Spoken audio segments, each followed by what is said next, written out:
अहवाल लेखन कसं करावं या संदर्भात आहे। बहुतांशी आपण नवोपक्रम हा जो शब्द आहे तो ऐकलेला आहे, त्याचबरोबर त्याच्यात जवळचा शब्द म्हणजे कृती संशोधन, हे दोन्ही शब्द आपल्या परिचयाचे आहेत। कृती संशोधन आणि नवोपक्रम यामध्ये फरक आहे। काय होतं की कृती संशोधनामध्ये आपण पुढे बघणारच आहोत कृती संशोधन आणि नवोपक्रम याच्यामध्ये कसा फरक आहे ते। पण कृती संशोधनामध्ये आपल्याला समस्या जाणवत असते, पण नवोपक्रमामध्ये ती जाणवलीच पाहिजे असं काही नसतं। त्यामुळे आत्ताचं जे स्वरूप आपलं असं असणार आहे की पहिल्यांदा सुरुवातीला आपण कृती संशोधन आणि नवोपक्रम यामधला फरक काय आहे ते अगोदर समजून घेऊया। नवोपक्रमाची संकल्पना तुम्हाला माहिती आहे, त्याची थोडीशी उजळणी करूया आणि त्यानंतर नवोपक्रमाची काय काय उदाहरणं आपल्याला काढता येतील, कशा संदर्भात नवोपक्रम आपल्याला करता येईल त्याचं डिस्कशन करूया। त्यानंतर तुमच्या मनातील काही नवोपक्रम असतील तर त्याची मांडणी कशी करायची त्याच्या संदर्भात चर्चा करूया, जेणेकरून आपण बऱ्याचशा ऍक्टिव्हिटी करत असतो, एक विषय शिक्षक म्हणून किंवा वर्ग शिक्षक म्हणून, मुख्याध्यापक म्हणून किंवा एखादा विभाग प्रमुख म्हणून आपण वेगवेगळ्या ऍक्टिव्हिटी करतो, पण तुमचं आमचं सेम आहे की आपण त्याच्या नोंदी ठेवत नाही। म्हणजे करत असतो भरपूर, पण ते पद्धतशीर मांडलेलं नसतं।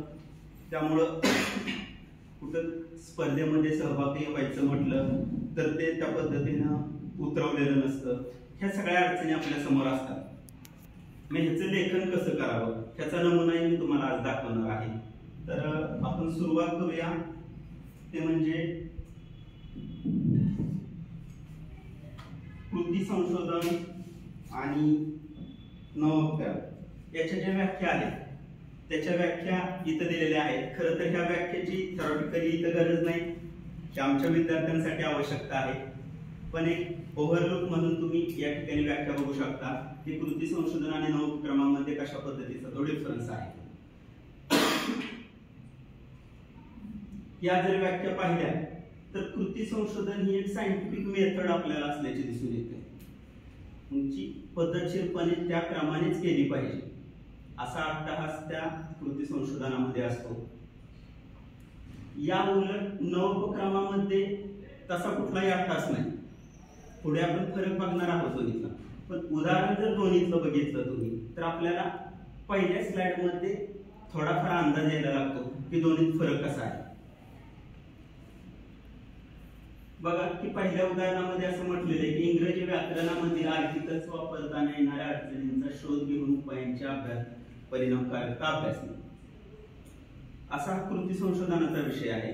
आणि नवोपक्रमामध्ये विषय दिलेला आहे रद्दीतून ग्रंथालय, डिजिटल परिपाठ इत्यादी असे वेगवेगळे उपक्रम तिथे दिलेले आहेत। म्हणजे कृती संशोधन जे आहे त्या ठिकाणी आपल्याला समस्या जाणवलेली असते आणि त्या समस्येवर निदान आणि उपचार आणि उपचाराचे परिणामकारकता अशा पद्धतीने आपल्याला परिणामकारकतेपर्यंत जावं लागतं। नवोपक्रमामध्ये तसं अपेक्षित नाही। या ठिकाणी त्या शिक्षकाची आवड आणि त्या आवडीला, सर्जनशीलतेला त्यांनी किती पुढे नेलेलं आहे आणि प्रत्यक्षात ती सर्जनशीलता कशा पद्धतीने ग्राउंडवर आणलेली आहे याला त्या ठिकाणी महत्त्व असल्याचं दिसून येतं।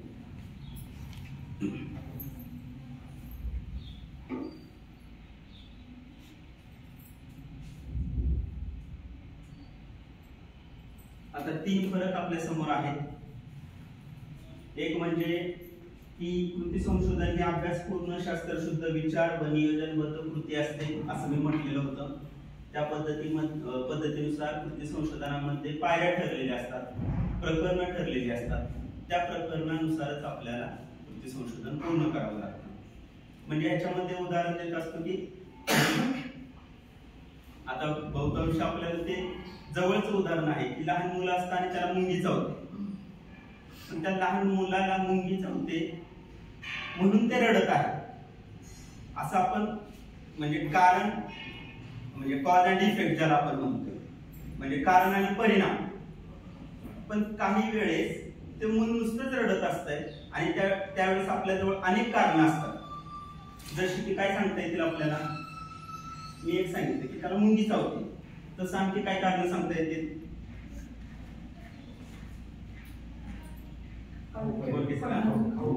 खाऊ पाहिजे, भूक लागलेली, आणखी काहीतरी दुखत असेल, वस्तू पाहिजे असेल, आई दिसत नसेल, अशी अनेक कारणं आहेत की ज्याची आपण यादी काढतो. पण निश्चित आपल्याला माहिती आहे का की त्याला भूकच लागली म्हणून रडते, किंवा त्याला आईच पाहिजे म्हणून रडते, किंवा त्याला खेळणं पाहिजे एखादं म्हणून ते रडते. आपल्याला निश्चित माहिती आहे का?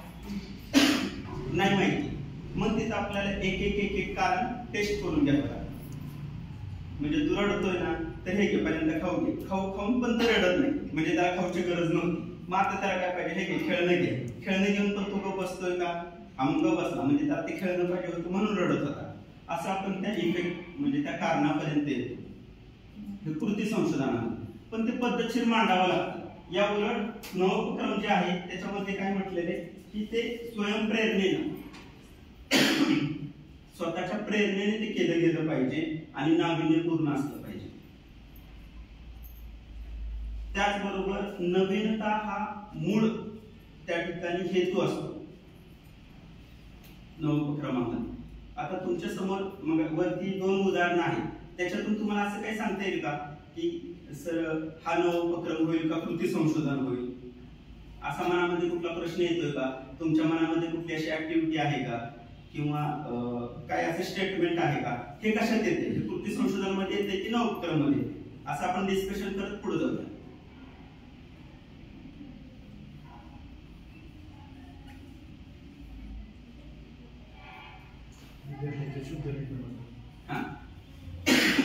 विद्यार्थ्यांच्या शुद्ध लेखनाबद्दल. आता विद्यार्थ्यांचं अशुद्ध लेखन ही अडचण आहे आपल्या समोरची, बरोबर? मग विद्यार्थ्यांचं अशुद्ध लेखन हे आपल्याला शुद्ध लेखनाकडे घेऊन जायचं. आणि ह्याच्यासाठी जे काही तुम्ही ऍक्टिव्हिटी राबवणार आहे, लक्षात घ्या, आपल्या समोरची समस्या काय? तर विद्यार्थ्यांचं लेखन हे अशुद्ध आहे, ही समस्या आहे. मग ही समस्या दूर करण्यासाठी आपल्याला अनेक ऍक्टिव्हिटी राबवाव्या लागणार आहेत, छोट्या छोट्या. आणि ज्या ह्या ऍक्टिव्हिटी छोट्या छोट्या आहेत, ह्या ऍक्टिव्हिटी जर त्यातली एक एक ऍक्टिव्हिटी बाजूला काढली तर तो तुमचा नवोपक्रम होणार आहे. परंतु एक उद्दिष्ट जर तुम्ही ध्येय जर डोळ्यासमोर ठेवलं की विद्यार्थ्यांचं शुद्ध लेखन हे सुधारलं पाहिजे, ह्याच्यासाठी मला प्रयत्न करायचा आहे, मग त्याच्यासाठी जर छोटे छोटे तुम्ही ऍक्टिव्हिटी राबवत गेला तर तो एक कृती संशोधनाचा भाग होईल. म्हणजे आता विद्यार्थ्यांच्या शुद्ध लेखनासाठी एक ऍक्टिव्हिटी मी राबवतो. कोणती राबवतो सांगा? उदाहरणार्थ आपण एक गोष्ट कार्यामार्गाने सापडलं तर आपण काय करतो? बाराखडीच्या क्रमाने पुन्हा त्यांचं शुद्ध लेखन घेतो, वाचन घेतो, असे वेगवेगळे उपक्रम घ्यायला करता येतील. ठीक आहे. आता ह्याला जोडून मी आणखी एक उदाहरण देतो की जसं शुद्ध लेखनाचं सरांनी सांगितलं तसं पॅरल हस्ताक्षरचे. ऍक्च्युली दोन्ही वेगवेगळे, शुद्ध लेखन हस्ताक्षर वेगळे. पण हस्ताक्षरासाठी एक प्लास्टिकची पाटी असते बघा, स्लेट, की ज्याच्यावर गिरवायचं असतं. मग ते गिरवायचं असतं ज्यावेळेस ज्यांनी पहिल्यांदा आणली ते त्याचं इनोव्हेशन होतं, तो त्याचा नवोपक्रम होता. पण त्याच्या पुढची समस्या होती का? तर ती समस्या होती. ऍक्च्युली नवोपक्रमामधून एखादी समस्या सॉल्व्ह केली जाते, पण समस्या सॉल्व्ह करण्यासाठीच नवोपक्रम केलं जातं असं काही नाही. मग समस्या सॉल्व्ह करण्यासाठी काय केलं जातं? तर कृती संशोधन केलं जातं. म्हणजे मी तुम्हाला जे उदाहरण सांगितलं स्लेटचं, ती जी स्लेट तयार केली ते त्याच्या पाठीमागचं इनोव्हेशन होतं आणि त्या कृती संशोधनाच्या ऍक्टिव्हिटीचा एक भाग होता. ठीक आहे, इथपर्यंत लक्षात येते. पॅरलल मनामध्ये काही प्रश्न तयार होत असतील तरी सुद्धा विचार, आपण डिस्कस करूया. म्हणजे मला कृती संशोधन म्हणजे काय असतं? तर मला माझ्या वर्गामध्ये जाणवलेली समस्या ते शिक्षकाला स्वतःला जाणवलेली असते पाहिजे. म्हणजे बोर्गे सरांना जाणवलेल्या समस्येवर मी कृती संशोधन करणं योग्य होणार नाही, तसे मला निष्कर्ष पण मिळणार नाही. कृती संशोधनाचा हेतू एकच असतो की ती संशोधकाला स्वतःला जाणवलेली असली पाहिजे. मग त्याला जाणवल्यानंतर मग ती जी आहे ती तात्कालिक म्हणजे माझी ती समस्या सॉल्व्ह झाली, कृती संशोधन संपलं.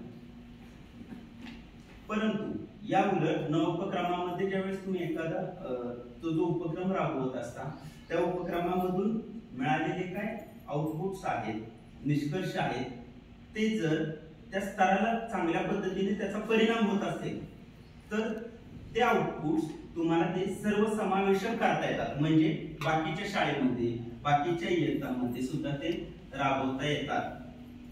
म्हणजेच मगाशी उदाहरण दिलं तसं प्लास्टिकची जी स्लेट होती ती अमुक एखाद्या व्यक्तीने ती तयार केली सुरुवातीला, त्याचा वापर त्याने त्याच्या वर्गामध्ये केला, पण त्याचा परिणाम इतका चांगला जाणवला की विद्यार्थ्यांचं हस्ताक्षर सुधारलं, म्हणून त्याच पाटीचा वापर मग बाकीच्या वर्गात होऊ लागला. म्हणजे नवोपक्रमामधून मिळालेल्या फाइंडिंग्सचं जनरलायझेशन सर्वसमावेशकपणे त्याचा वापर उपयोग होऊ शकतो. पण कृती संशोधनामधून जे काही निष्कर्ष मिळालेले आहेत त्या निष्कर्षांचा वापर त्या गटासाठी त्या वर्गापुरता ज्याच्यावर आपण कृती संशोधन केलेलं आहे तेवढ्या पुरताच होत असतो.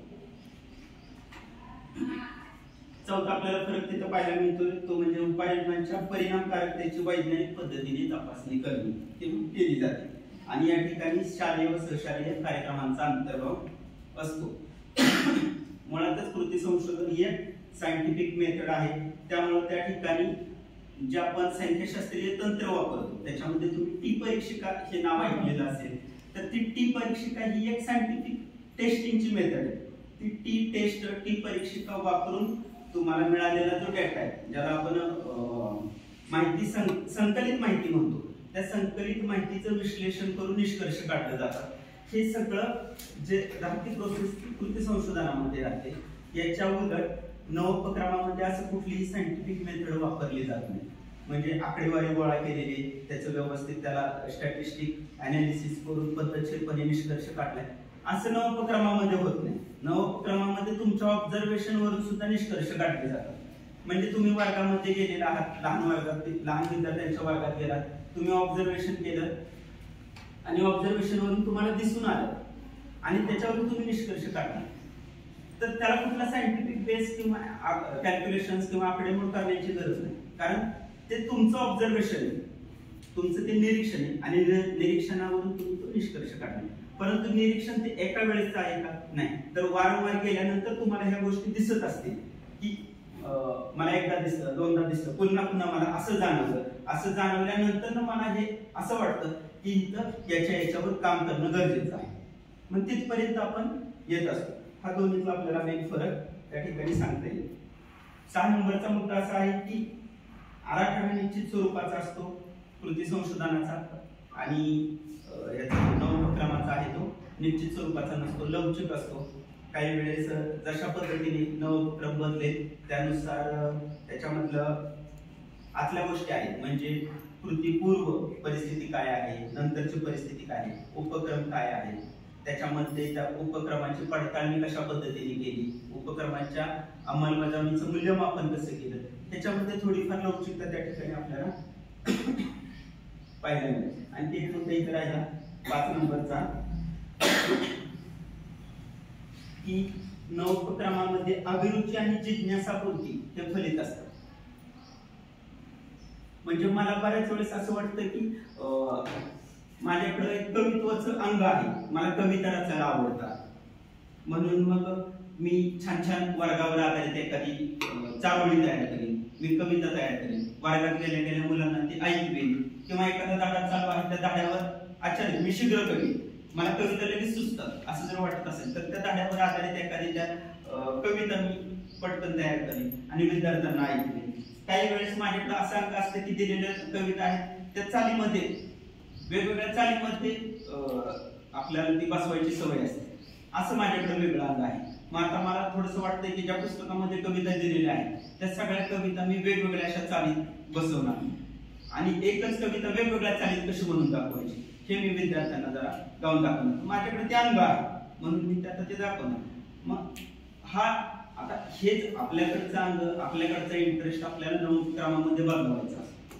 तुमच्याकडे ती आवड आहे ना, तुमच्याकडे ती कला आहे ना, तर त्या कलेचा उपयोग फक्त तुम्हाला त्या नवोपक्रमामध्ये घ्यायचा आहे. फक्त आता आपल्याला काय करावं लागेल की आपल्याला आवड कशामध्ये आहे, आपल्याला जिज्ञासा कशामध्ये आहे, आपला प्लस पॉइंट कशामध्ये आहे. जे आपण व्यक्तिमत्व विकासामध्ये आपल्याला ती संकल्पना माहिती आहे बघा, शत्रू संघ म्हणून शक्तिस्थानी, त्रुटी, संधी, धोके, हे सगळ्या बाबी आपल्याला माहिती असतात.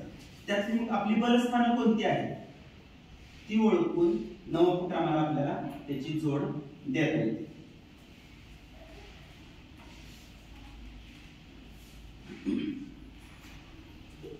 नवोपक्रमामध्ये तिथं आणखी एक मुद्दा आपल्याला असा पाहायला मिळतोय की उत्कृष्टतेचा, नाविन्यतेचा आणि परिणामाचा आग्रह असतो. म्हणजे जे काही तुम्ही राबवताय त्याच्यामध्ये सर्जनशीलता तर आलीच पाहिजे, त्या ठिकाणी नाविन्यता आली पाहिजे, वेगळे पण पाहिजे. आता तुम्ही जर चित्र इथं काढून दिलं तर मुलं आणखी वेगळ्या पद्धतीने चित्र काढतात. म्हणून तर मग आपण फक्त फळ्यावर चित्र काढत होतो, मुलं पेपरवर काढत होते. मग नंतर मग ते ज्ञानरचनावादामध्ये आले की भिंती काळ्या करायच्या, पेपरवर काढतायत तर ते आता भिंतीवर चित्र काढतात त्यांना. मग खाली जमिनी फरशा काळ्या केल्या, मग त्यांनी मग फरशीवर चित्र काढायला सुरुवात केली. पुन्हा काही शिक्षकांना असं वाटले की फरशा आणि हे काळ करण्यापेक्षा आपण बेंचच काळ करूया, म्हणून त्यांनी बेंचलाच फळ्यासारखा रंग दिला. मग विद्यार्थी बेंचवरच काढायला लागले, बेंचवरच गिरवायला लागले. आता त्यांना सुचलेली ती संकल्पना आहे किंवा त्यांना सुचलेली ती आयडिया, त्यांचा तो इनोव्हेशन. पण त्यांना तो सुचलेलं जे इनोव्हेशन आहे त्याचा परिणाम पुढे कसा झालेला आहे, म्हणजे खरोखर बेंच काळे केल्यामुळं विद्यार्थी त्या बेंचचा वापर कशा पद्धतीने करू लागले, त्याच्यावर तो चित्र काढायला लागला का, त्याच्या हाताला आकार आला का. मग जर जो परिणाम आहे तो जर सकारात्मक असेल तर मग तुम्ही राबवत असलेला उपक्रम तुम्हाला आणखी व्यवस्थित डेव्हलप करून मग त्याचे जे आलेले निष्कर्ष आहेत ते सर्वांच्या पर्यंत त्या अहवालाच्या माध्यमातून तिथे मांडावे लागते. सकारात्मक दृष्टिकोन असतो नवोपक्रमामध्ये, कारण मुळातच तुम्ही तो हाती घेतलेला असतो, तो आपल्याला काहीतरी इनोव्हेशन्स तयार करायचे. आपल्याला वर्गात गेल्यानंतर विद्यार्थ्यांच्या पुढे काहीतरी नवीन द्यायचे. म्हणजे जसे की काही शिक्षकांच्याकडे बऱ्याच ऍक्टिव्हिटी असतात आणि त्यांना वाटतं की कधी एकदा वर्गात जातोय, विद्यार्थ्यांच्या पुढे मांडतोय, अशी उत्सुकता असते प्रचंड. मग अशा ऍक्टिव्हिटींचा जर साठा असेल तर त्या पद्धतीने तिथं आपल्यामध्ये आपोआपच सकारात्मकता त्या ठिकाणी तयार झालेली असते आणि सकारात्मक दृष्टिकोनातून नवोपक्रम त्या ठिकाणी रन होत असतो. आता तिथं साधन निर्मिती म्हटलेले, साधन निर्मिती म्हणजे आता दोन्हीकडचा अर्थ असा की तिकडे कृती संशोधनाच्या बाबतीत ही साधन निर्मिती केली जाते, इकडे साधन निर्मितीला वाव असतो. साधन निर्मिती जसे की आपण ज्याला टीचिंग एड म्हणून, किंवा त्या ऍक्टिव्हिटीसाठी तुम्ही तयार केलेलं काय मॉडेल असेल किंवा त्या ऍक्टिव्हिटीसाठी तयार केलेली एखादी तुमची कृती पुस्तिका असते. म्हणजे जशा पद्धतीची तुमची समस्या आहे, जशा पद्धतीचा तुमचा उपक्रम आहे, तो उपक्रम रन करण्यासाठी तुम्ही वापरलेलं जे साधन असेल तशा साधनाच्या निर्मितीला त्या ठिकाणी संधी आहे, वाव आहे. कृती संशोधनामध्ये समस्या सोडवण्यासाठी प्राधान्य दिलं जातं आणि नवोपक्रमामध्ये मात्र शैक्षणिक उद्दिष्टे साध्य केली जावी म्हणून नव्या कल्पनांचा त्या ठिकाणी वापर केला जातो. म्हणूनच बघा आपल्या संस्थेमध्ये पण आयडिया बँक म्हणून हा उपक्रम राबवला जातो, किंवा त्या आपल्या सीपीएल सेंटरला सुद्धा तुमच्या काय आयडिया असतील तर कळवा म्हटलं जातं. आता या सगळ्या आयडिया आपल्याकडे पण प्रचंड असतात, विद्यार्थ्यांच्याकडे पण प्रचंड असतात. ज्यावेळेस आपण विद्यार्थ्यांच्या सोबत चर्चा करू त्यावेळेस आपल्या आयडिया आणखी डेव्हलप होत असतात. मग एक उदाहरण थोडंसं तिथं असं द्यावं वाटतं की कदाचित तुम्ही ते ऐकलं पण असेल की ज्यावेळेस आपण स्टेपल करतो, स्टेपल केल्यानंतर शेवटची पिन राहते आणि मग ती संपल्यावरच आपल्याला समजते की स्टेपलर मधला पिना संपल्या म्हणून. मग आता ह्याला काय पर्याय, तर काहींच्या डोक्यामध्ये असं आलं की शेवटच्या 5 पिना शिल्लक आहेत त्याच्या अगोदरच एक रंगीत पिन टाकूया आपण. मग ती सेटच असा बनवला की शेवटच्या 5 पिन राहायच्या अगोदर रंगीत पिन येते. मग स्टेपल केल्यानंतर रंगीत पिन आली की समजायचं काय 5 पिना शिल्लक राहिले. म्हणजे आपली ऑफिशियली कुठली एकदम अडचण येणार नाही की कुठं तुमचं काम थांबून राहिले किंवा ऍडव्हान्स मध्ये 5 पिना शिल्लक आहे तोपर्यंत पुढचं तुम्ही नियोजन करून ठेवता. म्हणजे हा छोटीशीच बाब होती त्याची, पण त्याला त्याचं पेटंट मिळालं. मनामध्ये आलेली त्याची छोटीशी आयडिया होती पण त्याला त्याचं पेटंट मिळालं. आपल्या मनामध्ये पण टीचिंगच्या संदर्भात, परत छोट्या छोट्या काय ऍक्टिव्हिटीच्या संदर्भात आपल्या मनामध्ये बरेच इनोव्हेशन्स असतात आणि ते इनोव्हेशन्स आपण राबवतो. राबवल्यानंतर ते फक्त योग्य पद्धतीने आपल्याला मांडून ते समोर आणता आलं पाहिजे.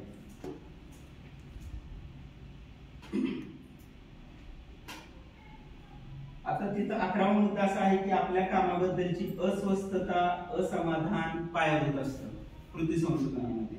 आणि इकडे सर्जनशीलतेला संधी असते. खरं तर नवोपक्रमामध्ये पण अस्वस्थता असते. अस्वस्थता असते म्हणजे कसं, शिक्षकामध्ये अस्वस्थता असते की माझा वर्ग असा आहे, मला वाटतंय की तो आणखी असा झाला पाहिजे, असं थोडंसं आपण बेचैन असतो, अस्वस्थ असतो की त्याला सगळ्या विद्यार्थ्यांना तिथं लिहिता आलं पाहिजे, सगळ्या विद्यार्थ्यांना वाचता आलं पाहिजे, सगळ्या विद्यार्थ्यांना अचूक आकडेमोड करता आली पाहिजे, हच्च्याची बेरीज करता. ते जे बेसिक आहे हे बेसिक, किंवा अजून त्याच्या पुढचं जे काय आहे, सगळ्या मुलांना बोलता आलं पाहिजे, सगळ्या मुलांना बेसिक कम्युनिकेशन, इंग्लिश कम्युनिकेशन करता आलं पाहिजे. ही आपल्या आतमध्ये अस्वस्थता असते आणि ही अस्वस्थता आपल्याला बसू देत नाही. मग बसू देत नाही म्हणून काय करतो की मग त्याला इंग्लिश कम्युनिकेशन करता आलं पाहिजे म्हणून मग आपण छोट्या छोट्या ऍक्टिव्हिटी शोधतो, मग छोट्या छोट्या ऍक्टिव्हिटी त्याच्या समोर मांडतो आणि ह्या छोट्या छोट्या ऍक्टिव्हिटीच्या माध्यमातून त्याला आपण बोलतो करतो आणि छोटे प्रसंग असतील, छोटी वाक्य असतील, शब्द असतील, त्याच्या माध्यमातून मग त्याचं नवीन विषयाबद्दलची जी भीती आहे किंवा जी पहिली भाषा आपण ज्याला म्हणतो, थर्ड लँग्वेज म्हणतो, त्याच्याबद्दलची काय भीती आहे ती भीती हळूहळू कमी होत मग मुलांना ती भाषा आपली शिकायला लागते. पण तुम्ही हा अचानकच एकदम त्याला लागलं का नाही, तर ह्या छोट्या छोट्या ऍक्टिव्हिटीतून त्याला तिथपर्यंत त्याचं त्या विषयाबद्दलचं सोशलायझेशन तुम्ही तिथं केलं. मग हे कधी झालं तर सुरुवातीला तुमच्याकडे अस्वस्थता होती, अस्वस्थ वाटत होते की नाही मुलांना ही येत नाही, मुलांना बेरीज करता येत नाही, मुलांना इंग्रजीमध्ये छोटी छोटी वाक्य बोलता येत नाही, मुलांना भाषण करता असं आपल्याला मनातून वाटतंय, ते त्यांना आलं पाहिजे. म्हणजे ही ज्यावेळेस आपल्यामध्ये अस्वस्थता निर्माण होते त्यावेळेस कृती संशोधन आणि नवोपक्रम याला आपण त्या ठिकाणी खऱ्या अर्थाने सुरुवात करत असतो. कुतूहल, जिज्ञासा या दोन्हीकडे पायाभूत गोष्टी तिथं आपल्याला पाहायला मिळत आहेत. आता खऱ्या अर्थाने आपण दोन्हीचा फरक बघितला. आता आपण नवोपक्रमाची संकल्पना काय आहे, त्याचं लिखाण कसं करायचं त्या गोष्टी तिथं बघूया. ह्याच्या अगोदर थोडंसं काय डिस्कस करायचं असतील, मनामध्ये काय प्रश्न असतील तर ते घेऊया ना पुढे जाऊया. अस्वस्थता अशी आहे की मुलांना किमान बेसिक इंग्रजी बोलता यावं, बेसिक कम्युनिकेशन करता यावं अशी आपल्या समोरची अस्वस्थता आहे. मग त्याच्यासाठी आपल्याला ऍक्टिव्हिटी ठरवायची आहे. इथं काय म्हटलेलं आहे, नवोपक्रमामध्ये जी आपल्याला नवीन कल्पना सुचते, आता नवीन कल्पना सुचते कुठल्या, अशा कल्पनांची यादी आपल्याकडे तयार असली पाहिजे. आणि कधी नवोपक्रम करत असताना ओढून ताणून तो नवोपक्रम होत नाही. येथे हवे जातीचे आणि पुढचं आहे रागाबाळ्याचे कामना बेरीची मराठीतली पण नाही. म्हणजे तुम्हाला आतून नवीन सुचलंच पाहिजे, आतून नवीन सुचलंच पाहिजे आणि ह्याच्या वेळेस सुचतं त्यावेळेस ते आपोआप उपक्रमामध्ये येतं. मग इथं व्यक्तीला प्रतीत होणारी नवीन कल्पना म्हणजे नवोपक्रम. ज्यावेळेस आपण म्हणतो की विद्यार्थ्यांना छोटी वाक्य बोलता आली पाहिजे, मग ह्याच्यासाठी काय करायचं तर पारंपरिक आपल्याकडे आहे की त्याला इंग्लिश पेपर वाचायला द्या किंवा ऐकवा. आपल्याकडे व्हॉट्सअप आहे, काय युट्यूब आहे, परत इंटरनेटची भरपूर फॅसिलिटी आहे, याच्यावर ऐकण्यासारखं मटेरियल बरंच आहे. आपण वाचणं आणि ऐकणं म्हणजे LSRW हे जे आहे बेसिक लिसनिंग, स्पीकिंग, रीडिंग आणि रायटिंग, याच्यातलं लिसनिंग, स्पीकिंग हे जे आहे हे बेसिक आहे ना, तर त्याच्याशी रिलेटेड आपल्याला ऍक्टिव्हिटी तयार करता आल्या पाहिजे आणि अशा ऍक्टिव्हिटींची यादी आपण काढावी, अशा ऍक्टिव्हिटींची यादी तयार करावी आणि त्याच्यातून ती पुढे रन कशी करावी आपण ती पुढे बघूया. की आणि सर्जनशील संकल्पनेमध्ये काय अपेक्षित आहे तर इच्छाशक्ती, म्हणजे जो नवोपक्रम राबवणारा आहे त्याची इच्छाशक्ती पाहिजे. की भोसले मॅडमने मला सांगितलंय, सांगते सर तुम्ही नवोपक्रम ह्या विषयावर करा, मॅडमने मला सांगितलंय म्हणून मी करायला लागलो, हे होणार नाही. पण मीच मॅडमला सांगायला गेलो, मॅडम माझ्याकडे अशा अशा आयडिया आहे आणि मी करू का, तर मॅडम फक्त परमिशन देते, येस करा. म्हणजे तुमची हेड तुम्हाला परमिशन देते का, तुमची इच्छा आहे तर करा म्हणून. पण त्यांनी सांगितलं तुम्ही केले तर तितकंसं ते साध्य होणार नाही. पण तुम्ही होऊन इच्छा व्यक्त केली आणि ते रन करायला गेला तर त्याचा रिझल्ट चांगला असणार. म्हणून तिथे इच्छाशक्ती म्हटलेले आपल्याकडे कल्पना शक्ती असली पाहिजे, आपल्याला वेगवेगळं सुचलं पाहिजे, वेगवेगळ्या पद्धतीचं सुचलं पाहिजे. म्हणजे एका मी लहान म्हणजे आम्ही पाटाला ऑब्झर्वेशनला जातो त्यावेळेस मुलांची साधी ऍक्टिव्हिटी घेतलेली होती की गाड्या घालायच्या, रुमालाच्या गाड्या घालायच्या. त्यांना आदल्या दिवशी सांगितलेलं होतं की गाड्या घालायला आणि रुमाल आणायला सांगितलं, त्यांनी गाड्या घालायच्या. तर एका मुलाने गडी घातली आणि दाखवली, म्हटली सर ही मोबाईल गडी. आता मोबाईल घडी ही संकल्पना पहिल्यांदाच त्याच्या तोंडून आली. म्हणजे म्हटलं काय तर तो म्हटलं ही मोबाईल सारखी दिसते ना म्हणून मोबाईल घडी. आता बहुतांश मुलांनी चौकोनी घड्या घातलेल्या की अशी घडी घातली परत अशी घातली ती झालंच क्लिअर. अशा पद्धतीची घडी घातली पण हिने वेगळी घातली घडी आणि मोबाईल घडी म्हणून. आता ही त्याची कल्पना होती ही त्याची क्रिएटिव्हिटी होती पण ती ऍक्सेप्ट केली. पण मोबाईल घडी आणि सर्वसाधारण घडी ह्याच्यात फरक काय म्हणून आम्ही पुढे सुरुवात केली वेगळी.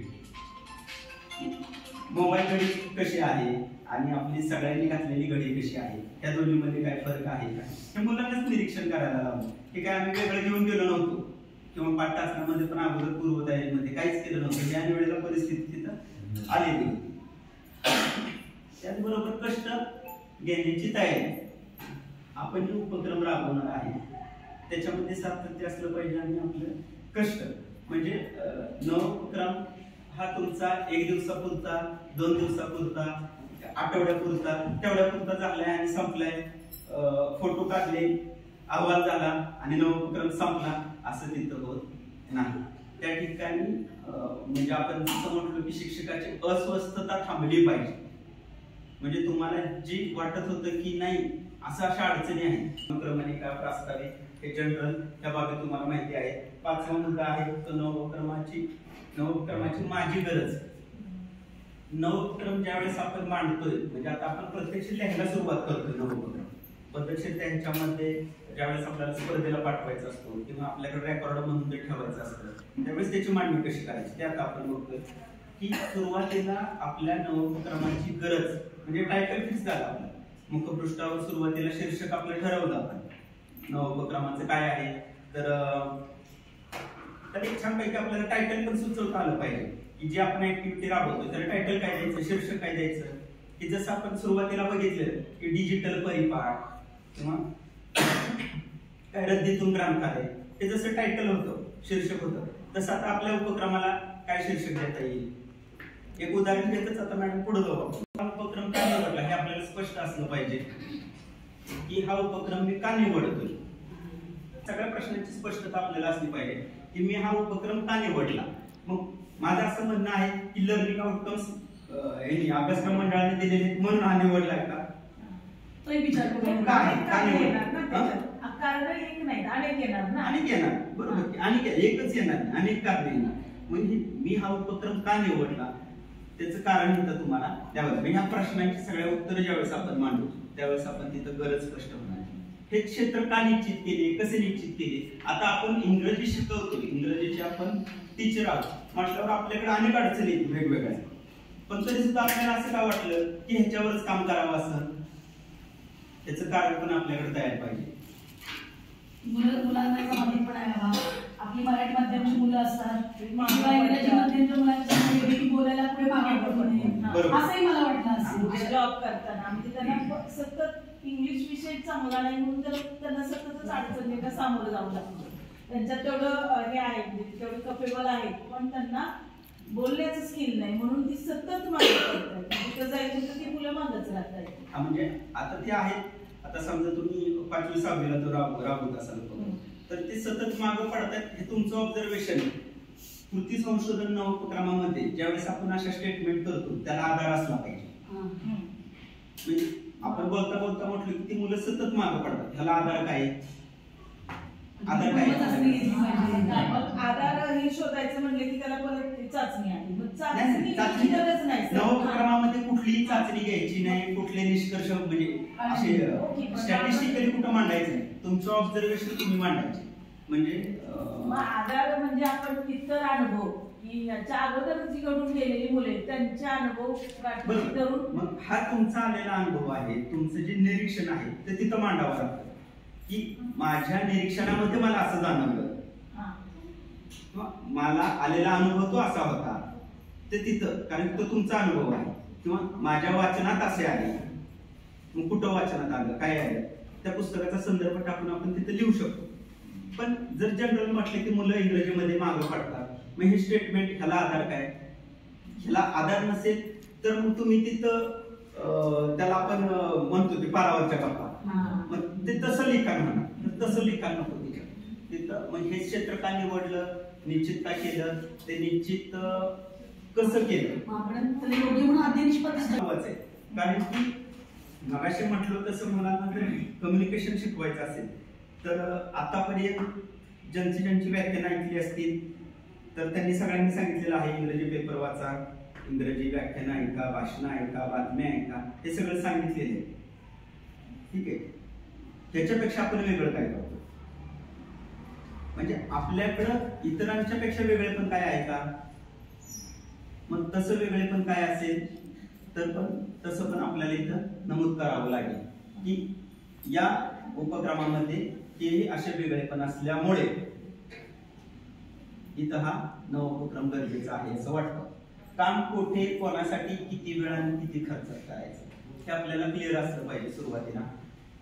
काही उद्दिष्ट आपले लॉंग टर्म असतात, शॉर्ट टर्म असतात. काही वेळेस आपण हातात काम घेतल्यानंतर ते त्या कालावधीत पूर्ण होणार आहे का, नाहीतर आपण उपक्रम करायला घेतो आणि तो काही लगेच 4-6 महिन्यात होणारा नसतो. त्याला मग वर्ष, 1.5 वर्ष, 2 वर्ष कदाचित वेटिंग पिरियड असू शकतो, म्हणजे तेवढा कालावधी लागू शकतो निष्कर्ष बघण्यासाठी. पण तुम्ही जे उपक्रम राबवत आहात तो 2, 4, 6 महिन्यात, वर्षभराच्या आतमध्ये त्याचे आउटपुट आपल्याला पाहायला मिळणार आहेत का याचा विचार करून उपक्रमाची निवड करून म्हणजे आपल्याला गरजेमध्ये मांडता येईल की आपण हे काम कुठं करणार आहोत, कोणासाठी करणार आहोत, किती वेळ करणार आहोत आणि किती खर्च आहे. तुम्ही जी ऍक्टिव्हिटी राबवताय म्हणजे मी म्हणेन की ह्याच्यासाठी मला लँग्वेजला विद्यार्थ्यांना अनुभव द्यायचा आहे का, आपल्याकडे लँग्वेजला अल्प खर्च आहे का, व्हिजिट म्हणून करू शकताय तुम्ही. पण आता म्हटलं की नाही, मुलांचं इंग्लिश कम्युनिकेशन सुधारलं पाहिजे म्हणून मॅडमला सांगितलं की नाही मॅडम आपण आता शाळेमध्ये लँग्वेजला तयार करूया. ते अल्प खर्च आहे का? नाही. तर तिथं खर्चाचा विचार करता या उपक्रमासाठी आपल्याला खर्च जास्त येणार आहे, म्हणजे त्यामुळे तो उपक्रम आपल्यामध्ये ह्याच्यामध्ये ऍड करता येऊ शकत नाही. बरं, आपण जो उपक्रम राबवणार आहात त्याचा उपयोग कसा होणार आहे ते पण त्या गरजेमध्ये मांडावं. म्हणजे ह्या सगळ्यांची प्रश्नांची उत्तर ज्यावेळेस आपण देऊ त्यावेळेस त्या उपक्रमाची गरज आपल्याला तिथं मांडता येईल. उद्दिष्ट आहेत की ज्याच्यावर सगळं उपक्रम संपूर्ण तुमचा तिथं आधारलेला आहे. उद्दिष्टामध्ये पहिले म्हटलेले माझ्या उपक्रमामुळे कोणकोणता बदल होणे अपेक्षित आहे, काय बदल होणार आहे, माझा उपक्रम राबवल्यामुळे काय होणार आहे. मग अशी फरक स्पष्टकरामध्ये आपण बघितलेलं होतं की उपक्रम हा सकारात्मक असतो. तसा मी हा उपक्रम राबवल्यानंतर काय बदल होणे अपेक्षित आहे. तर मुलं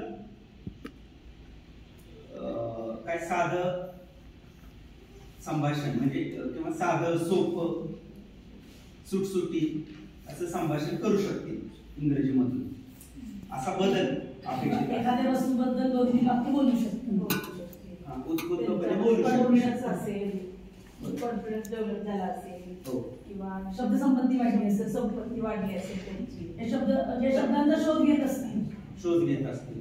म्हणजे आपल्या पुढे लगेच म्हणजे ज्या वेळेस आपण हे सगळं मांडतो त्यावेळेस आपल्याकडे शेवट काय होणार आहे हे अगोदरच माहिती पाहिजे आपल्याला. त्यावेळेस आपल्याला लिहिल्यानं बरं जाते. हे बदल कसं होणे अपेक्षित आहे, हे जे बदल तुम्ही करणार आहात की त्याला बोलता आलं पाहिजे, नवीन शब्द सुचले पाहिजे, हे बदल कसं होणं अपेक्षित आहे त्याचं उत्तर आपल्याला तिथं मांडावं लागेल. बदल होणे अपेक्षित आहे म्हणजे समाजावरती आपण मांडलं कोणते बदल होणे अपेक्षित आहे. हो, बदल सांगितला की त्याला स्वतःचं मत व्यक्त करता येईल. मग मत व्यक्त करता येईल मग ह्याच्यासाठी हे अपेक्षित आहे, हा बदल अपेक्षित आहे. मग ह्याच्यासाठी कसे बदल होणे की तो स्वतः मत व्यक्त करू शकणार आहे किंवा स्वतः उत्स्फूर्तपणे 1 मिनिट 2 मिनिट बोलू शकणार आहे. पण हे कसं होणार आहे, कसं होणार आहे म्हणजेच त्याला तुम्ही काय काय देणार आहे. म्हणजे उदाहरणार्थ झाडाला फुल येणार आहे, त्याला काय पुरवणार आहे त्या गोष्टी ते फुल कसं येणार आहे तर त्याला तुम्ही खत टाकाल, पाणी टाकाल, सूर्यप्रकाशात ठेवाल, म्हणजे त्याला काय पोषण देणार, कोणत्या कृतीमुळे बदल होतील. आता अनेक कृती असणार आहेत तिथं. एक तुम्ही म्हणू शकता की या उपक्रमामध्ये राबवलेल्या कृतीमुळे विद्यार्थ्यांच्या मध्ये इंग्रजी भाषणाबद्दल किंवा इंग्रजी संभाषणाबद्दल भीती, किंवा इंग्रजी संभाषण उत्स्फूर्तपणे करण्यास मदत होणार आहे. उपक्रमातील कोणत्या कृतीमुळे? तर नवोपक्रमातील विविध कृतीमुळे. एक कृती आहे का? तर नाही, निश्चित अशी एक कृती आपल्याला तिथं देता येणार नाही. वेगवेगळ्या तिथे ऍक्टिव्हिटी असणार आहे. माझ्या उपक्रमातून कोणासाठी काय काय साध्य होईल? आता बहुतांश आता आपण इथं फक्त त्याचा विचार करतोय त्या मुलांचा.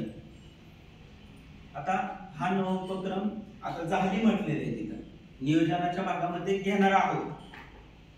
मग कोणाची मदत झाली? पालकांची काही तुम्ही मदत घेतली का ह्याच्यामध्ये? काही पालक असतात, पालकांची ऍक्टिव्हिटी पण तुम्ही इथे घेऊ शकता. त्याच्यानंतर काही एक्सपर्ट असतात, त्या एक्सपर्टची मदत तुम्ही तुमच्या उपक्रमामध्ये घेऊ शकता. सहकार्यांची मदत घेऊ शकता. आता आपल्याकडे हे पण झालेलं संकुलामध्ये स्पेशल टीचर वेगवेगळे स्पोर्ट्ससाठी, कम्युनिकेशनसाठी असे त्यांची मदत घेऊ शकता तुम्ही. असं वेगवेगळ्या याची. मग कोणाकोणाची मदत झाली? सहकार्यांची, पालकांची. काही विद्यार्थी असतात, प्रतिभावान विद्यार्थी म्हणतो आपण, त्या विद्यार्थ्यांची पण सहाय्यही म्हणून आपण मदत घेऊ शकतो. अशांची तुम्ही त्या उपक्रमामध्ये काही मदत घेतली का? ते तिथं मांडणी करताना लिहावं लागेल. कार्यवाहीचे टप्पे कोणते होते? वेळापत्रक आपल्याला ठरवावं लागेल. सुरुवातीला टायटल निश्चित झाल्यानंतर उद्दिष्ट, की आपल्याला हा नवोपक्रम कशासाठी, मग अशी उद्दिष्ट बघितली त्या पद्धतीने, की आपली हा नवोपक्रम राबवल्यानंतर आपली कुठली कुठली उद्दिष्ट साध्य होणार आहेत. आणि ती उद्दिष्ट साध्य झाल्यानंतर मग ती उद्दिष्ट साध्य होण्यासाठी मला कोणाकोणाची मदत घ्यावी लागेल आणि मला ते कोणकोणत्या ऍक्टिव्हिटी राबवावी लागतील. म्हणजे वेळापत्रक त्या ऍक्टिव्हिटीचं तयार करावं लागेल. मग मगाशी म्हटल्याप्रमाणे जसे की आजार किती स्ट्रॉंग आहे त्याच्यावर त्याच्या उपचाराला वेळ लागत असतो. मग आपण जी नवोपक्रमासाठी निवडलेली जी काय ऍक्टिव्हिटी आहे, ज्याच्यासाठी ऍक्टिव्हिटी ती निवडलेली आहे, त्याच्यावरचं जी इच्छित साध्य आहे तिथपर्यंत पोहोचण्यासाठी आपल्याला आठवडा पुरेसा आहे का? तर नाही. महिना ते आपल्याला माहिती असते की नाही, ह्या वर्गाला आपल्याला सलग 2 महिने ही ऍक्टिव्हिटी राबवावी लागेल.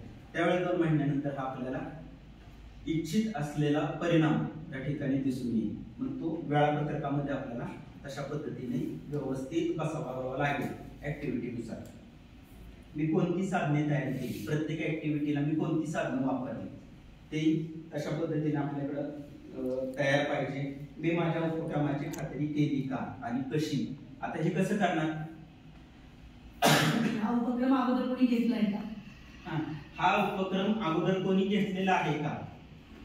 आता हा उपक्रम अगोदर कोणी घेतला असेल तर त्याचे इफेक्ट कसे मिळालेले आहेत आणि त्याचे इफेक्ट कसे मिळालेले आहेत, त्याच्यामध्ये त्याच्या मर्यादा कोणत्या होत्या, त्या मर्यादा आपल्या ऍक्टिव्हिटीमध्ये आपल्याला भरून काढता येतील का, याचा विचार करून त्याच्यामध्ये बदल करून तसे उपक्रम आपल्याला राबवता येतील. आणि तसे उपक्रम म्हणजे खात्री म्हणजे जसे की आता तुम्ही ह्याच्या अगोदर ते छोटे छोटे घेतले असतील उपक्रम आणि तुम्हाला वाटते की नाही त्याचा परिणाम विद्यार्थ्यांच्यावर दिसतोय, म्हणजेच तुम्ही अगोदर छोट्या गटासाठी तो टेस्ट करून बघितला आणि नंतर तुम्ही मोठ्या गटासाठी तो इम्प्लिमेंट केला. अशी त्या ऍक्टिव्हिटीची तुम्ही खात्री त्या ठिकाणी करून घेतली आहे का? पुढचा मुद्दा आहे तो म्हणजे उपक्रमाची कार्यवाही. त्याच्यामध्ये उपक्रम पूर्वस्थितीची निरीक्षणे व त्याच्या नोंदी, हे आता महत्वाचं आहे. ह्या नोंदी ठेवणं म्हणजे ऍक्च्युली उपक्रम राबवण्यापूर्वीची वर्गातील विद्यार्थ्यांची स्थिती कशी होती याच्या नोंदी आपल्याकडे आहेत का? तर त्या ठेवाव्या लागतील. म्हणजे मी हा नवोपक्रम राबवण्यापूर्वी माझ्या वर्गातील मुलं अशी होती, त्या सगळ्या नोंदी तुमच्याकडे ठेवाव्या लागतील. आणि कार्यवाही दरम्यानची निरीक्षण व माहिती संकलन, ज्यावेळेस तुम्ही तुमचे ऍक्टिव्हिटी राबवाल, नवोपक्रम राबवाल, त्यावेळेस विद्यार्थी रिस्पॉन्स कसे देत होते, सगळेच सकारात्मक देणार आहेत का? काही जण नुसतीच उभे राहत असतील, अरे बोल बोल म्हणावं लागत असत तरी बोलत नसते. हा रिस्पॉन्स तुम्हाला नोंदवावा लागेल, असा पण मिळाला नाही. तर जे काही तुमचे रिस्पॉन्स होते, जे काही तुमची निरीक्षण होती, ती सगळी कार्यवाही दरम्यानची निरीक्षण तुमच्याकडे नोंदी पाहिजेत. उपक्रम पूर्ण झाल्यानंतरची निरीक्षणे व त्याच्या नोंदी. तुमचा 2 महिन्यानंतर उपक्रम पूर्ण होईल त्यावेळेस मग आता तुमचे निरीक्षण काय आहे. सुरुवातीची निरीक्षण काय होती, प्रत्यक्ष कार्यक्रमाच्या अंमलबजावणी करताना निरीक्षण कशी होती आणि 2 महिन्यानंतरची आता त्या वर्गातली निरीक्षण तुमची कशी आहे, ह्या सगळ्या नोंदी सविस्तर तुमच्याकडे तिथं असल्या पाहिजेत. कार्यवाहीत आलेल्या अडचणी, हे पण तितकं महत्वाचं आहे की ज्या वेळेस आपण प्रत्यक्ष कार्यवाही करत असतो त्यावेळेस वेगवेगळ्या अडचणी येतात का मॅडम? काय अडचणी अशा? काही मुलं बोलतात, हो, काही मुलं बोलतात, काही हेच करत नाही, जसं हा सगळ्यात इंटरेस्ट घेत नाहीत किंवा काही मध्ये काय होतं त्यांना येत नसतं, म्हणजे त्यांना ते कळत नसतं, त्यामुळे पण ते अशी दुर्लक्ष करत असतात. पण आता कळत नसतं, येत नसतं, त्याच्याबरोबर सांगून येतं पण करत नाही, असे पण असतात.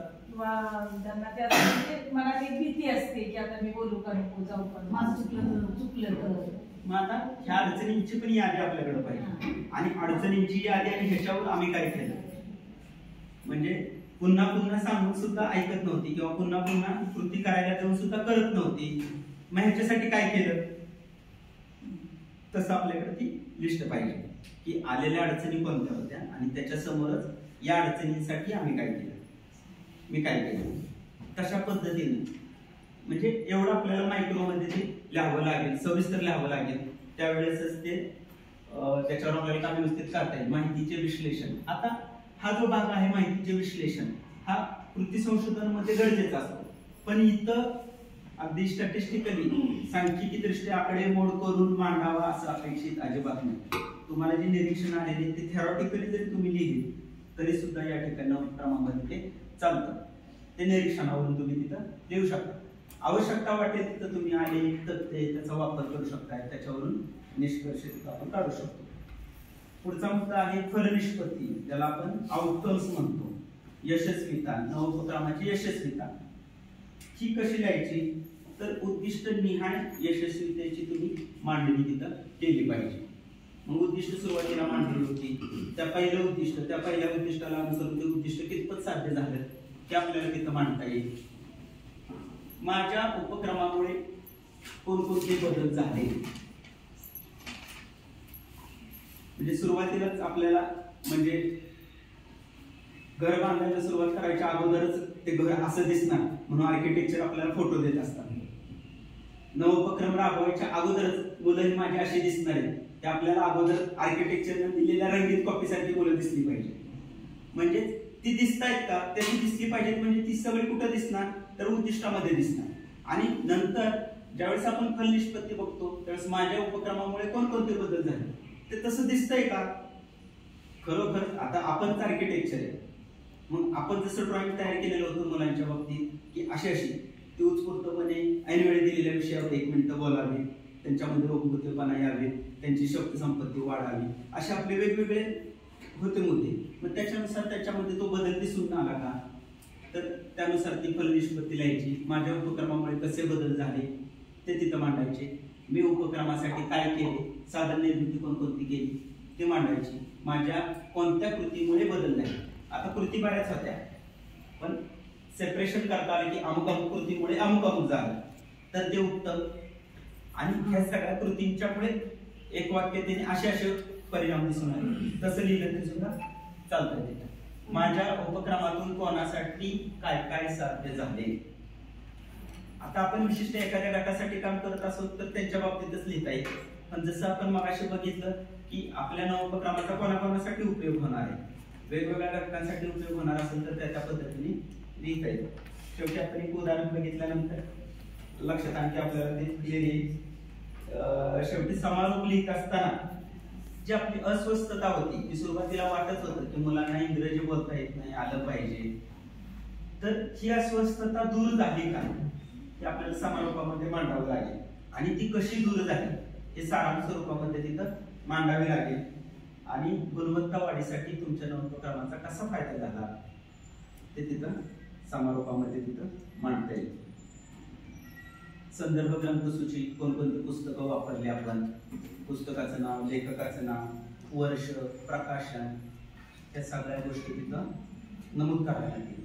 अगदी म्हणजे सुरुवातीपासून शेवटपर्यंत ज्याच्या वेळेस आपण सहज आपलं एखादी ऍक्टिव्हिटी बघण्यासाठी एखादं वाक्य, एखादा पॅरेग्राफ कशासाठी पण आपण ते पुस्तक रेफर केलं तरी सुद्धा त्या पुस्तकाचं लगेच नाव नोट डाऊन करून ठेवायचं डायरीमध्ये. त्या पुस्तकाचं नाव, लेखकाचं नाव, प्रकाशन कोणतं, वर्ष कोणतं, छोटी पुस्तक गोष्टी, छोटी छोटी गोष्टीची संवादाची पुस्तक वापरली, बालमित्रमधले संवाद वापरले, बालमित्रमधले संवाद असतात. काही वेळेस लिंक वगैरे किंवा आपल्या त्या पण येतील. काही वेळेस जीवन शिक्षण मध्ये असे उपक्रम येतात. हा. जीवन शिक्षण मधला संदर्भ तुम्ही घेतला तरी सुद्धा ते संदर्भ ग्रंथसूचीमध्ये तुम्हाला ऍड करावं लागेल. काही वेळेस मग तुम्ही युट्यूब वरून घ्या, युट्यूबची लिंक तिथं युट्यूबचा संदर्भ द्यावा लागेल. काही वेळेस बऱ्याच प्राथमिक शिक्षकांचे ब्लॉग आहेत, तर ब्लॉगवर पण त्यांनी एक टाकलेली ऍक्टिव्हिटी आहे, त्याचा संदर्भ तुम्हाला घेता येईल. म्हणजे जिथून जिथून तुम्हाला मिळाला संदर्भ तो सगळा संदर्भ, म्हणजे फक्त पुस्तकाचाच असं नाही, पुस्तकाचा येईल, त्याच्यानंतर टेक्स्टबुक येतील, वर्कबुक येतील, संदर्भ पुस्तकं येतील, इंटरनेट येईल, सोशल मीडिया येईल, जुने पुस्तकांचे पण संदर्भ जुनी पुस्तक येतील. शिक्षक हस्त पुस्तिका नाहीयेत ना आता, नाहीयेत. पहिले शिक्षक हस्त पुस्तिका होत्या, जुन्या होत्या, ग्रंथालयामध्ये असतात आपली जुनी पुस्तकं आहेत, त्याचा पण संदर्भ ग्रंथामध्ये आपल्याला तिथं ऍड करता येईल. मागची 9 नंबर असेल त्या ठिकाणी तुम्ही अशा पद्धतीने संदर्भ लिहिलं पाहिजे. परिशिष्टामध्ये सहभागी विद्यार्थ्यांच्या नावाची यादी, पूर्व चाचणी, उत्तर चाचणी, म्हणजे उपक्रम पूर्व विद्यार्थ्यांचं केलेलं निरीक्षण आणि उपक्रम चालू असताना विद्यार्थ्यांचं केलेलं निरीक्षण आणि उपक्रम झाल्यानंतर विद्यार्थ्यांचं केलेलं निरीक्षण. मग त्याच्यासाठी तुम्ही निरीक्षण सूची काय तयार केलेली आहे का, तर ती तशी निरीक्षण सूची परिशिष्टामध्ये जोडायची. हे चाचणी वगैरे पण येतं ना, कृती संशोधनात आपल्याला चाचणी असतात. हो, नवोपक्रमात पण चाचणी. ऑब्झर्वेशन टूल येतं ना, ऑब्झर्वेशन टूल येतं. म्हणजे जसं की आता मगाशी म्हटलो की आपण विद्यार्थ्याकडे तोंडी टूल आलं तर त्यात तुम्ही आपण मांडू शकतो. म्हणजे समजा आपण तोंडी परीक्षा दिली, तुम्ही पहिले 10 तोंडीमध्ये समजा हे शब्द दिले असतील 10 वाक्य, त्यामध्ये ती सुरुवात झाली, तिथं आपल्या लक्षात आलं की मुलं आपली काहीच करत नाही, बरोबर. तर आता हा भाग सगळा तोंडीकडे आहे, तोंडी आणि उपक्रम. तर आपली तंत्र बघितली तर तोंडी आणि उपक्रम कृतीची तंत्र आहे, ती जर पूर्वमध्ये आली आणि मग त्याची कार्यवाही करताना आणि उत्तरमध्ये परत तोच भाग आपल्याला रिपीट करावा लागतो की जमलं का त्याला, हे जमलं बरोबर ना. बरोबर. आता काय होतं इथं जास्तीत जास्त आपण निरीक्षणावर भर देतो. त्यामुळे निरीक्षणाची साधनं कोणती आहे, तर पडताळ सूची आहे, बदल श्रेणी आहे.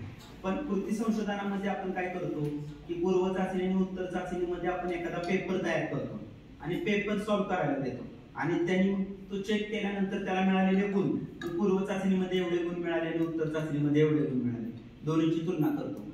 इथं तसं अपेक्षित नाही. इथं ऑब्झर्वेशनला तुमच्या महत्व आहे की अगोदर निरीक्षण तुमचं काय होतं आणि नंतरचं निरीक्षण काय. पण निरीक्षण करण्यासाठी जर तुम्ही निकष देत असाल आणि निकषाच्या आधारे निरीक्षण करत असाल तर आणखी क्लिअरिटी येते, स्पष्टता येते, अचूकता येते. म्हणजे उदाहरणार्थ आपलं नवोपक्रम असं आहे की विद्यार्थ्यांना इंग्रजी संभाषणाबद्दलची आवड निर्माण करणे, असं जर असेल, आणखी आपलं टायटल ठरत जातं तर तोपर्यंत असं त्याला काही निकनेम म्हणतो तसं आपण निकनेम देऊया. तर विद्यार्थ्यांना इंग्रजी संभाषणाबद्दल आवड निर्माण होणे असं जर आहे तर मग खरोखरच त्याला आवड निर्माण झाली आहे का, किंवा विद्यार्थ्यांना इंग्रजी संभाषण करता येणे, आवड निर्माण होणे इंग्रजी संभाषण करता येणे इथपर्यंत आपण आलेलो आहे. तर खरोखरच इंग्रजी संभाषण करता येऊन लागलंय का, ह्याच्यासाठी निकष काढावा लागतील आपल्याला अर्धा. मग कसं ठरवणार आपण की त्याला इंग्रजी संभाषण करता येतंय, त्याच्यामध्ये असे निकष उदाहरणार्थ सांगता येईल. 1-2 निकषांचे 10 ब्लॅकबोर्डवर आता तुम्ही क्लासरूम दिलं होतं, तर क्लासरूमवर विद्यार्थ्यांनी किती शब्द सांगितले, कुणी समजा 15-20 एका मुलांनी सहभाग घेतला, बरोबर. हा एक त्याची शब्दसंपत्तीचा भाग आला, हा एक शब्दसंपत्तीमध्ये वाढ, हा एक निकष ठेवला तर चालतंय ना, काहीच अडचण नाही. म्हणजे किंवा आणखी असतं ना, म्हणजे रिलेटेड वर्ड्स पण असतात. रिलेटेड वर्ड्स म्हणजे आता ही बॉटल आहे, आता ह्या बॉटलच्या रिलेटेड वर्ड्स सांग मला, असं त्याला तुम्ही विचारलं तर ह्याच्याशी रिलेटेड त्याला आता काय काय माहिती आहे तो ते सांगा. रिलेटेड वर्ड्स येतील, ऍक्शन वर्ड्स येतील, होमोफोन त्यातले ते वर्ड्स येतील, असं म्हणजे संभाषणासाठी त्याला काय काय गरजेचं आहे ते निकष काढले आपण. आणि आता त्याला जर तुम्ही विचारलं की तू याच्या बाबतीत तू रिलेटेड वर्ड सांग आणि त्यांनी सांगितलं तुमच्या अपेक्षासाठी किंवा त्याला 3-4 सांगावे, त्यांनी तेवढे सांगितले तर तुम्ही मग पुढे त्याचे एक मार्क आपण लिहू शकतो 8 ते 10 शब्द सांगितले, 5 ते 7 शब्द सांगितले, 3 ते 4 शब्द सांगितले आणि काही शब्द सांगितले जे आपण हे करतो आता अध्यक्ष पत्तीला जे हे काढतो की ठीक आहे ते कसं काढू शकतो. 7 ते 8 त्याच्यावर काम करता येईल. फक्त आपण बसलो ना त्याच्यावर छानपैकी काम करता येईल. म्हणजे इव्हन तुम्ही आता करताय ना काम तर करायचंच आहे तर त्या परिपूर्ण आणखी सगळे टेस्ट वगैरे तयार करून, जसे की आता आपण निकष टाकता तयार केला तर निकष तयार करायचे आणि निकषानुसार ऑब्झर्वेशन करायचं की विद्यार्थी हे सगळं सांगतोय का, आणि हे सगळं सांगत नव्हता आणि आता सांगायला लागले. हा सगळा फरक आपल्याला दाखवता येईल, दोन्ही तो दाखवता येतो. म्हणजे उपक्रम पूर्व स्थिती काय होती आणि उपक्रमोत्तर स्थिती काय आहे ही दोन्ही कंपॅरेटिव्हली दाखवता येते. आपल्याला आलेख दाखवता येतो, आपल्याला सायंटिफिक विश्लेषण करता म्हणजे प्रत्येक प्रश्नाला एक उत्तर दिले. 8 ते 10 मध्ये वाक्य सांगायला किती विद्यार्थी आले, एवढ्यामध्ये किती आणि एवढ्यामध्ये, मग ती वरचा विद्यार्थी आपल्याला 8 ते 10 मध्ये आणायचा. जी मुलं फक्त 1-2 मध्ये समजा माझी 20 मुलं गेली आणि 8 ते 10 फक्त 5 मुलांनी सांगितली तर ती 20 मुलं मला 8 ते 10 मध्ये आणायची. हो. आता म्हणजे हा भाग घ्यावाच असं काही नाही, नवोपक्रमामध्ये हे असं घ्यावंच असं कंपल्सरी नाही, पण ते कृती संशोधनात गरजेचं असतं. पण इथं जर आपण ते घेतलं तर ते का घेतलं म्हणून कोणी विचारत नाही, त्याच्यामुळे आणखी स्पष्टता येते. आणि प्रश्नावली परत इथं काय आलं, प्रश्नावलीमध्ये आता तुमच्या प्रत्येक टॉपिकनुसार वेगवेगळी प्रश्नावली तयार होणार. प्रश्नावलीमध्ये वरती प्रश्न विचारलेला असतो, विद्यार्थी खाली उत्तर देतात. म्हणजे त्याला आता प्रश्नावली आवली म्हणजे काय तर मालिका वापरतो तशी इकडे वापरून ती इथं म्हणजे मुलांना दिले कृती संशोधनात पण प्रश्नावली असते. हो. आणि मग तशीच मग इथं पण वापरायची, ती सादर करायची का? हा चालते ना. म्हणजे तिकडे प्रश्नावली केली काय, जसं तुमचं नवोपक्रम आहे त्याला अनुसरून प्रश्नावली तुमची ही चेंज होत जाणार. आता तिकडे जशी प्रश्नावली वापरलेली आहे तशीच इकडे वापरली तरी सुद्धा काय अडचण नाही. फक्त आपला हेतू काय आहे की त्याला इंग्रजी संभाषण करता येतं का हे आपल्याला बघायचं. म्हणजे आता जसं ही खुर्ची आहे आणि इथे खिळा ठोकलेला आहे, म्हणजे अचूक साधन कसं निवडायचं ते बघा.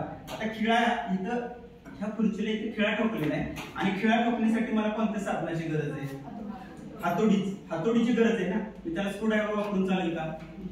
नाही चालणार. तिथं मला स्क्रूड्रायव्हर चालणार नाही वापरून. म्हणजे खिळा जर ठोकायचा असेल तर मला हातोडीच वापरावी लागेल. आपल्याला काय निरीक्षण करायचंय? विद्यार्थ्यांना संभाषण इंग्रजी संभाषण करता येते ते बघायचं. मग त्याच्यासाठी प्रश्नावली योग्य आहे का निरीक्षण योग्य आहे? निरीक्षणच योग्य. त्यामुळे प्रश्नावली नाही वापरली तरी चालते. समजा आपला एखादा गणिताचा घटक असेल तर आपण प्रश्नावलीकडे जाऊ शकतो. किंवा आपली जी चर्चा झाली समजा 15-20 मुलं आपली बुद्ध व्याख्या करतात, त्या मुलांना जर आपल्याला रुटीन मध्ये आणायचं असेल तर त्यांच्यासाठी ती प्रश्नावली ना अगोदर कशी होती ना आता कशी, असं तो म्हणजे आपल्या घटकावाईज आपले टूल्स बदलतात.